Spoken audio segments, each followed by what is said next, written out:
नेपालका प्रधानमन्त्री केपी शर्मा ओलीले भारतीय जी न्यूज टेलिभिजनसँग अन्तर्वार्ता दिँदै भन्नुभयो कि नेपाल र भारत राम र लक्ष्मण जस्तै हुन्। यदि भारत भगवान भए नेपाल भगवानको भाइ हो, यदि भारत दाइ भए नेपाल भाइ हो। साइज र आकारमा ठुलो सानो भए पनि सार्वभौम सत्ताका हिसाबले तथा देशका हिसाबले दुवै बराबर हुन् भनी प्रश्न पार्नु भएको छ कि इंडिया राम है, हम लक्ष्मण हैं। इसके कई अर्थ होते हैं। इंडिया भगवान है, हम उसके छोटे भाई हैं। इंडिया बड़ा भाई है, हम छोटे भाई हैं। मैं कहता हूँ भूगोल में, जनसंख्या में छोटे और बड़े हो सकते हैं, मगर हम हमेशा से सार्वभौम समानता की बात करते हैं। अर्थात हम छोटे या बड़े नहीं हैं। साइज में छोटे बड़े हो सकते हैं, मगर राष्ट्र के रूप में, एज ए नेशन, एक देश के रूप में छोटे बड़े ये फीलिंग रखेंगे तभी बॉस होता है।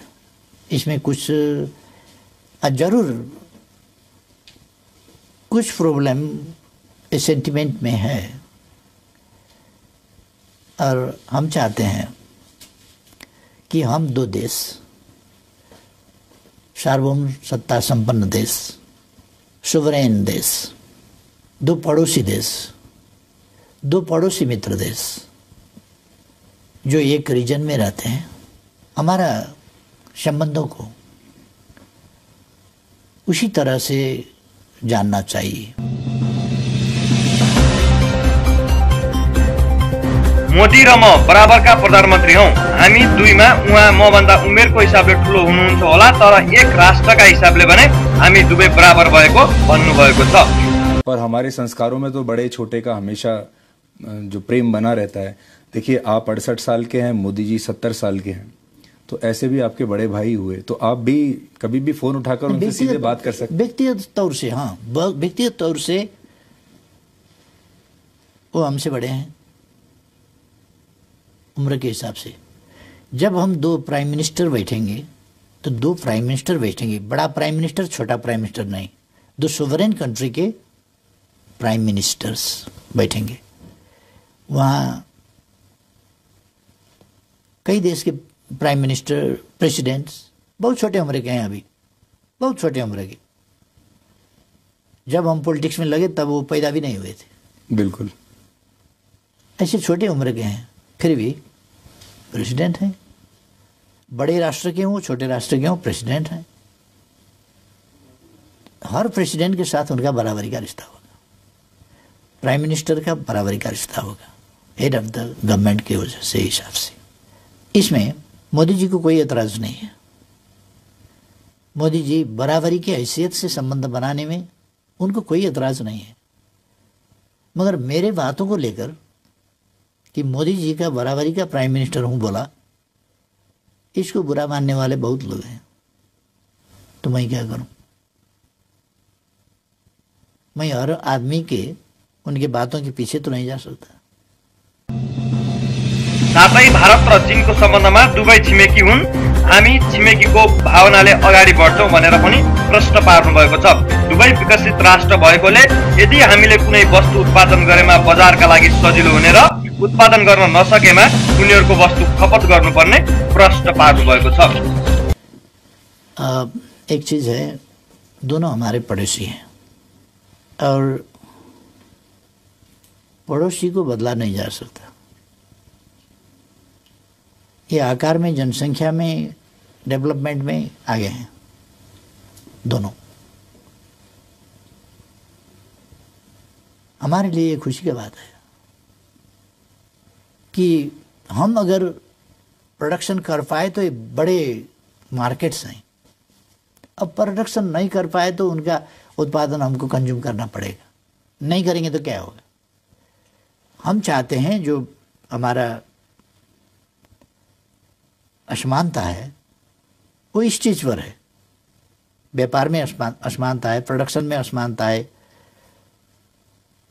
असंतुलन है। इस असंतुलन को मिटाना चाहिए। दो फर्क political systems, economic and social system also, इसमें भी कुछ भिन्नताएं हैं। ऐसे पड़ोसियों के बीच में हम हैं और हम बिल्कुल संतुलित संबंध दोनों से रखना चाहते हैं। एक का कार्ड दूसरा से खेलेंगे ऐसा नहीं है, नहीं खेलेंगे। ये खेलने से किसी का भी भलाई नहीं होगा।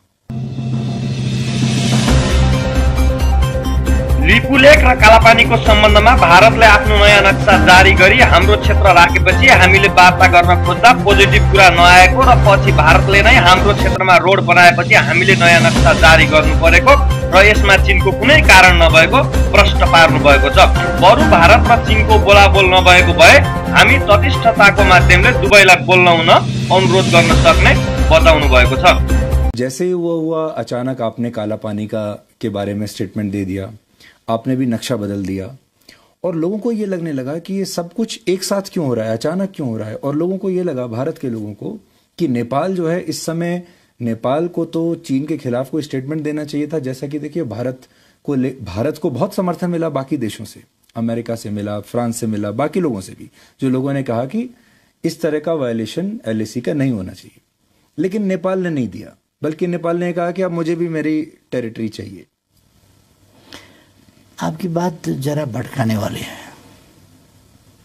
बुरा मत मानिएगा, क्योंकि गलवान से हमारा लेना देना कुछ नहीं है।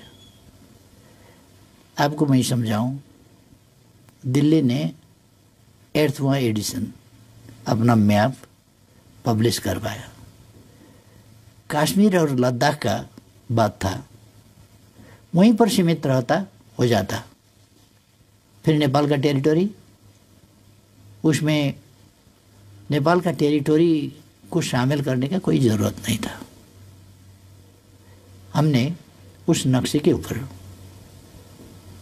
डिप्लोमेटिक नोट भेजा, वार्ता का प्रस्ताव रखा और वार्ता के जरिए यहाँ पर मिसअंडरस्टैंडिंग नहीं होना चाहिए, इसको समाधान करना चाहिए।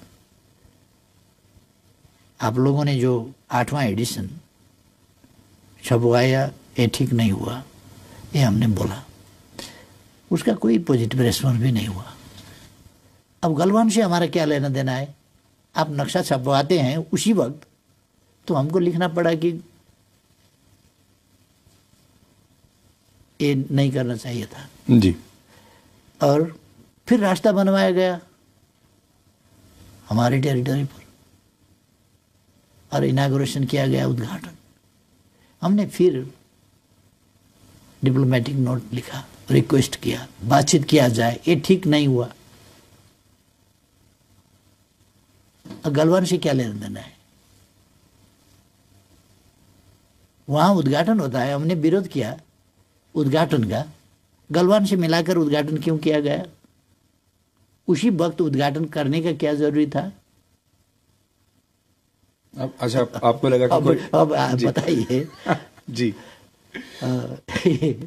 गलवान से हमको क्यों जोड़ते हैं? और दूसरा, दूसरे देशों का पॉलिटिक्स, किसी का साइड लेने का पॉलिटिक्स, हमारा पॉलिटिक्स नहीं है। हमारा पॉलिटिक्स है पॉलिटिक्स ऑफ न्यूट्रलिटी, तटस्थता का हमारा नीति है। हम दोनों पड़ोसियों के बीच तटस्थ रहेंगे। वार्ता नहीं हो रहा है तो हम वार्ता शुरू कराने का कोशिश करेंगे। दोनों मित्र हैं, हम प्रेसिडेंट शी से भी बात कर सकते हैं, ली खशियांग से भी बात कर सकते हैं, प्राइम मिनिस्टर से, वैसे ही मोदी जी से भी बात कर सकते हैं। दोनों तरफ हमारे मित्र हैं। हम दोनों मित्र के बीच में जो मिसअंडरस्टैंडिंग है उसको हटाने में और संबंधों को, ऐसा ही तो कहते हैं सबसे बड़ा ताकत क्या है? मित्रता।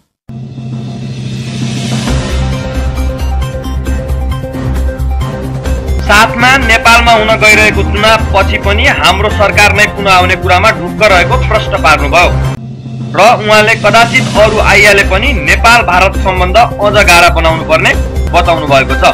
साथै अन्त्यमा हामी जस्तोसुकै परिस्थितिमा पनि कसैको पक्ष नलिने र सबैसँग समान व्यवहार गर्ने बताउनु भएको छ। पार्टी इस बार मेजोरिटी लाएगी, मुझे उम्मीद है।